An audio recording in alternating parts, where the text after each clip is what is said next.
Fun and fun সাসপেন্সে আপনাদের সবাইকে স্বাগত। আজকে 15ই আগস্ট, তাই গল্প শুরু করার আগে একবার বলে রাখি সবাইকে শুভ স্বাধীনতা দিবস। আজকের গল্প ডাক্তার শঙ্কর দত্তের লেখা দুর্গামহল।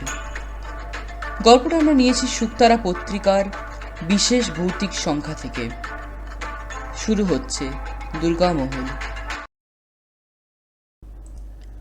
ভয়ঙ্কর খবরটা আমাকে দিয়েছিল আজবলাল। বলেছিল, যে করি হোক পালাও দাদা, না হলে আজ রাতে প্রাণে বাঁচবে না। ইটের ভাটার বাইরে আজবলালের চা পান বিড়ির দোকান। বসিরহাট অঞ্চলে ভারত বাংলাদেশ সীমান্তের কাছাকাছি ইচ্ছামতি নদীর ধারে রাসুল ইটের ভাটা। ইচ্ছামতির পালিমাটি থেকে ইট তৈরি হয়। আমি এই ভাটার 2000 টাকার বেতন ম্যানেজার। ভাটার মালিক মোশাররফ হোসেন থাকেন বারাসাত কাজীপাড়ায়। গ্র্যাজুয়েট হয়ে 2 বছর যাবৎ ভ্যারেন্ডা বেজে বেড়াচ্ছিলাম। বাড়ির অভিভাবকদের হতাশ দেখে আর গালাগালি খেয়ে আমিও ভেঙে পড়েছিলাম।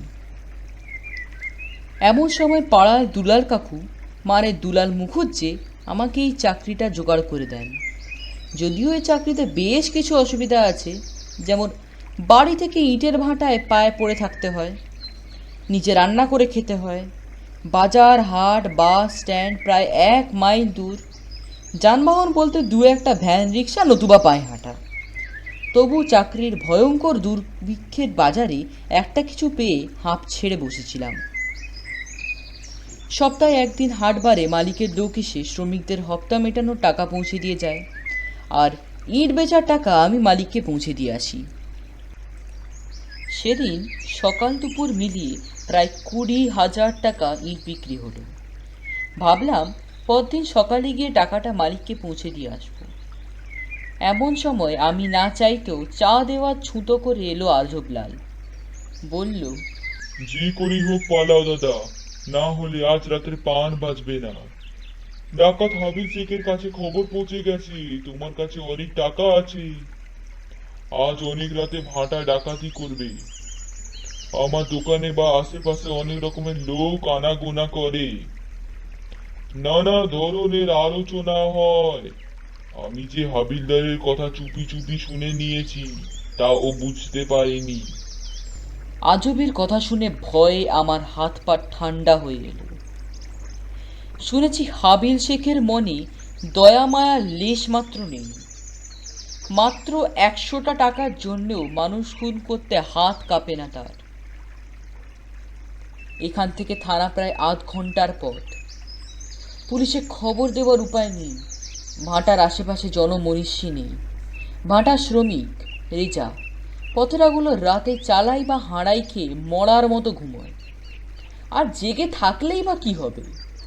খুন খারাপিতে হাত পাকানো সশস্ত্র ডাকাতদের কি দিয়ে আটকাবে ও? এইসব ভেবে যখন রীতিমতো ঘামছি, তখন আজবলাল আমাকে পরামর্শ দিল।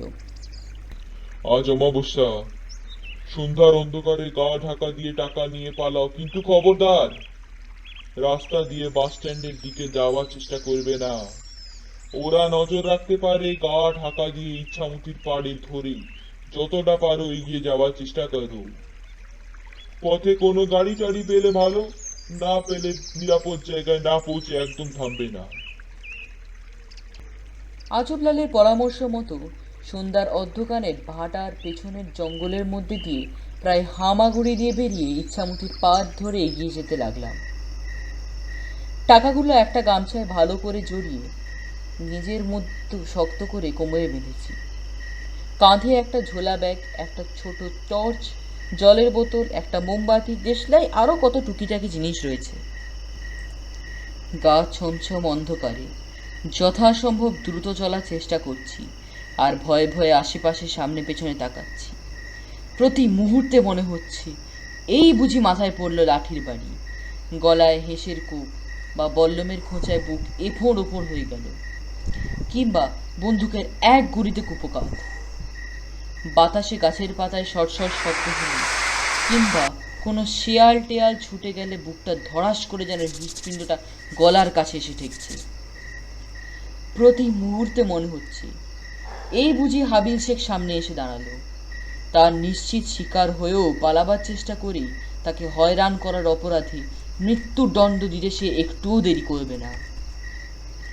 তবে সেই মৃত্যু কতটা যন্ত্রণাদায়ক হবে তাই ভেবে শিউরে উঠলাম।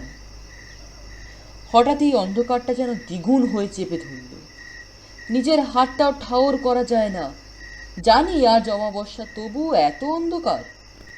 টর্চ জ্বালবার উপায় নেই, যদি শত্রুপক্ষের নজরে পড়ে। পর মুহূর্তে জমাট অন্ধকারের কারণটা বুঝলাম, যখন আকাশের বুক ফালা ফালা করে দিয়ে বিদ্যুৎ চমকালো। পরক্ষণে কান ফাটা মেঘ গর্জন, মুষলধার বৃষ্টি নামলো প্রায় একই সঙ্গে। আমার অবস্থা বর্ণনার অযোগ্য। কোথায় কোন দিকে যাব কিছুই বুঝতে পারছি না। ভুল দিকে পা বাড়ালেই যদি ইচ্ছামতিতে পড়ি তবে আর দেখতে হবে না। সাঁতার জানি না, থান ইটের মতো টুপ করে তলিয়ে যেতে দেরি হবে না। বাধ্য হয়ে টর্চ জ্বাললাম। হঠাৎ নজরে পড়ল একটু দূরে নদীর পাড়ে একটা বিশাল পুরনো বাড়ি। এটা আগে কখনো লক্ষ্য করিনি। শুনেছি এরকম বাড়িতে অপরাধীদের আস্তানা থাকে, কিন্তু তখন আমার কিছু ভাববার মতো অবস্থা নেই। মাথা বাঁচাতে না পারলে বৃষ্টির তোড়ে না হয় বজ্রঘাতে কিংবা গাছের ডালে চাপা পড়ে মারা পড়ব। অগত্যা ভাগ্যের ওপর নির্ভর হয়ে বাড়িটার মধ্যে ঢুকে পড়লাম। বসিরহাট বনেদি জায়গা। হয়তো বহু আগে এটা কোনো বিরাট বড় লোক বা জমিদার বাড়ি ছিল। পুরনো দিনের বিশাল কড়িবর্গায় বাদুর চামচিকের ঝুলন্ত আস্তানা। বাড়িটায় হয়তো অনেকগুলো মহল ছিল, অধিকাংশই ইচ্ছামতি গ্রাস করেছে। যেটুকু অবশিষ্ট আছে তা হয়তো একদিন বাইরের মহল অথবা অতিথিশালা ছিল। এ ঘরের ছাদ মোটামুটি অক্ষত আছে, মেঝে পড়ু ধুলোর জমাট আস্তরণ। আমি আর দাঁড়াতে পারছিলাম না। ভয় আর ক্লান্তি পায়ের সব শক্তি শুষে নিয়েছিল। ওই ধুলোর ওপরেই ধপ করে বসে পড়লাম দেওয়ালে ঠেস দিয়ে।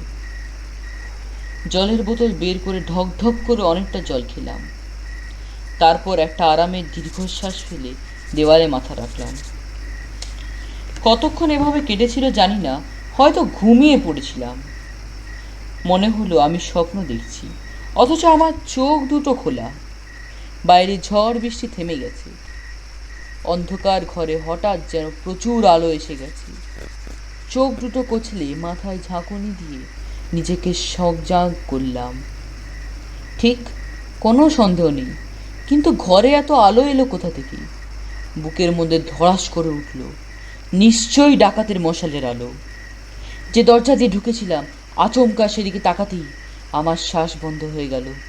দরজা ঝুলে এক বিশাল দেহী পুরুষ দাঁড়িয়ে আছে, 6 ফুটের ওপর লম্বা, কপাটের মতো চওড়া বুক, গায়ের রং গলানো সোনার মতো, মাথায় ঝাঁকড়া বাবরি চুল, কপালে বিশাল টকটকে সিঁদুরের টিপ, চোখ দুটো যেন জ্বলন্ত অঙ্গার, তীক্ষ্ণ নাকের নিচে মোষের শিঙের মতো বাঁকানো ও গোপ, ঠোঁটে হিংস্র ক্রূর হাসি। শাল প্রাংশু ডান হাতে খোলা তরবারি। আশ্চর্য মানুষের মন। আমি তখনও চিন্তা করতে পারছি, ভাবছি, হায় রে, এত দূর ছুটে এসেও সেই ডাকাতের হাতে প্রাণটা যাবে। কিন্তু এ তো হাবিল শেখ নয়। শুনেছি হাবিল শেখ লোকটা কালো, বেটে, গাঁটটা কোটটা তার চেহারা, কিন্তু এ তো দেখছি যাত্রা থিয়েটারে দেখা রাজার মতো রীতিমতো অভিজাত চেহারা। আমি প্রাণপণে বলবার চেষ্টা করলাম, কে আপনি, কি চান? কিন্তু গলা দিয়ে আওয়াজ বেরোলো না। জিভ শুকিয়ে টাগরায় আটকে গেছে। লোকটা আমার দিকে স্থির লক্ষ্যে তাকিয়ে ধীরে ধীরে এগিয়ে আসতে লাগলো। দাঁড়াও! আমার পেছন থেকে শব্দটা ভেসে এলো। আওয়াজটা নারী কণ্ঠের। সামনে সাক্ষাৎ মৃত্যু দাঁড়িয়ে। তবুও আমার দৃষ্টি পেছন দিকে ঘুরে গেল। যা দেখলাম তাতে আমার চেতনা অসাড় হয়ে গেল, কারণ তখন আমি ভয় বিস্ময় সব অনুভূতির সীমানা পেরিয়ে এসেছি। সাক্ষাৎ দুর্গা প্রতিমার মতো রূপ আর বেশভূষা, সারা গায়ে অলংকার ঝলমল করছে, সিঁথিতে টকটকে সিঁদুর, কপালে বিশাল সুগোল সিঁদুরের টিপ, হাতে একটা দোলানো বন্দুক, দরজার দিকে তাক করা। আমার শরীর নিজের থেকেই ঠিক মতো ঘুরে গেছে। এখন আমি দুজনকেই দেখতে পাচ্ছি। তরবারিধারী পুরুষটির চোখ বিস্ময়। তিনি বললেন, এ কি রানী, তুমি এখানে কি করছো? অন্দর মহলে যাও, বন্দুক নামাও, এতে গুলি ভরা আছে।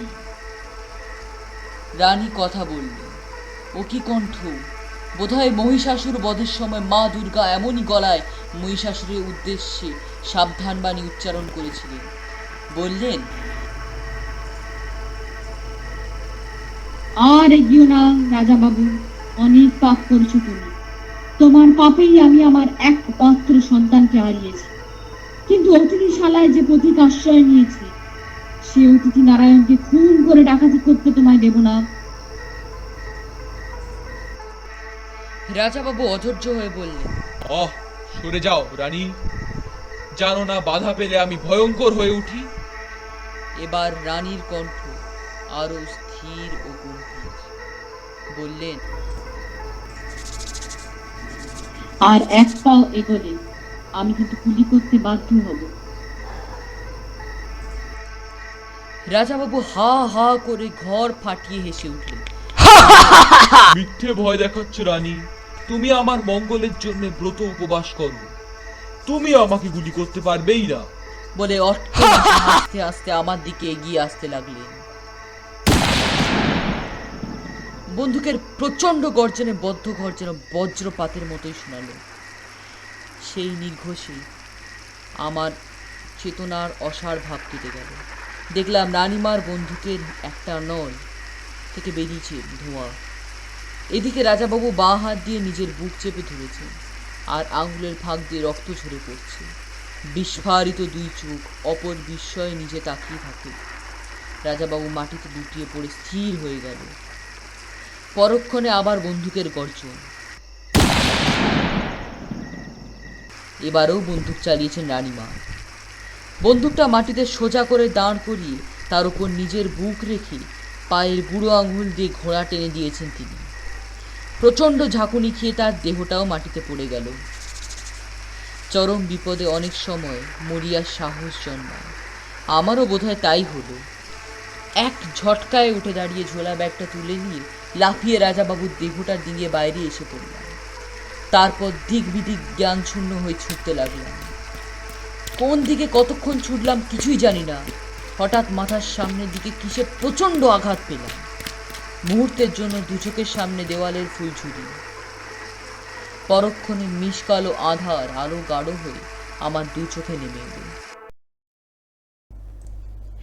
মাথায় অসহ্য যন্ত্রণা নিয়ে চোখ মেললাম। কানে এলো মানুষের কথা, জ্ঞান ফিরেছে, জ্ঞান ফিরেছে, জ্ঞান ফিরেছে, জ্ঞান ফিরেছে। ধড়মড় করে উঠে বসতে লাগলাম। কি যেন জোর করে শুইয়ে রাখলো। আমার চোখের সামনে ঝুঁকে আছেন একজন মধ্যবয়স্ক সৌম্য শান্ত লোক। বললে, এখনই উঠবেন না বাবু, মাথায় চোট লেগেছে, আর একটু শুয়ে থাকুন। মাথায় হাত দিয়ে দেখলাম ব্যান্ডেজ বাঁধা। অতি কষ্টে বললাম, আমি কোথায়? লোকটি বলল, আপনি বসিরহাটে আছেন। তেমনি ভাবেই বললাম, আপনি কি? লোকটা বলল, আমার নাম ইকলাজ আলী, চাষবাস করি। ভোরবেলায় চাষ করতে যাওয়ার সময় আপনাকে রাস্তায় পড়ে থাকতে দেখি। কপাল কেটে গিয়েছে, কেউ মেরেছে না কোনো কিছুতে ধাক্কা খেয়েছেন জানি না বাবু। রক্ত পড়া নিজে থেকেই বন্ধ হয়ে গিয়েছিল, তা না হলে আপনাকে হয়তো জীবিত পেতাম না। ডাক্তার এসে পরিষ্কার করে ব্যান্ডেজ বেঁধে ইঞ্জেকশন দিয়ে গেছেন, ওষুধও লিখে গেছেন। ওষুধগুলো ঠিক মতন খাবেন বাবু। আপনি কোথা থেকে এসেছেন, কোথায় যাবেন কিছুই জানি না। হঠাৎ বিদ্যুৎ চমকের মতো মনে পড়ে গেল টাকার কথা। তাড়াতাড়ি কোমরে হাত দিলাম। নেই। আমি ভেঙে পড়ার আগেই একলাজ বলল, নোটগুলো সব ভিজে গেছে বাবু। আমি আর আমার বিবি সেগুলো উনুনের পাশে শুকোতে দিয়েছি। গামছাড়া আর ঝোলা ব্যাগটা কাদা লেগে গিয়েছিল বলে ধুলোতে শুকোতে দিয়েছি। ব্যাগের সব জিনিস শিখিয়ে আছে, শুধু দেশলাইটা গলে গেছে, ওটা আর ব্যবহার করতে পারবেন না বাবু। কে বলে ঈশ্বরকে দেখা যায় না? আমি অসীম কৃতজ্ঞতায় একলাজের হাত দুটো চেপে ধরলাম। একলাজ বলল, শান্ত হন বাবু, শান্ত হন। আপনার শরীর দুর্বল। এবার আস্তে আস্তে বলুন তো, আপনি কোথা থেকে আসছিলেন, কোথায় যাবেন? কষ্ট হলে বলার দরকার নেই। আমি ধীরে ধীরে সব বললাম।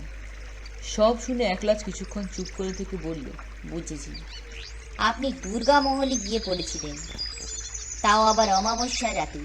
তারপর একলাজ বলল, বাবু, বাপদাদার মুখে শুনেছি ওই জমিদার ধীরেন্দ্র রায়ের বাড়ি। ধীরেন রায়কে লোকে বলতো ধীরু রায়, আড়ালে বলতো ধীরু ডাকাত। হ্যাঁ বাবু, ধীরু রায় জমিদার হলেও আসলে ছিল ডাকাত। জেলে ডাঙায় 2 জায়গাতেই ডাকাতি করত।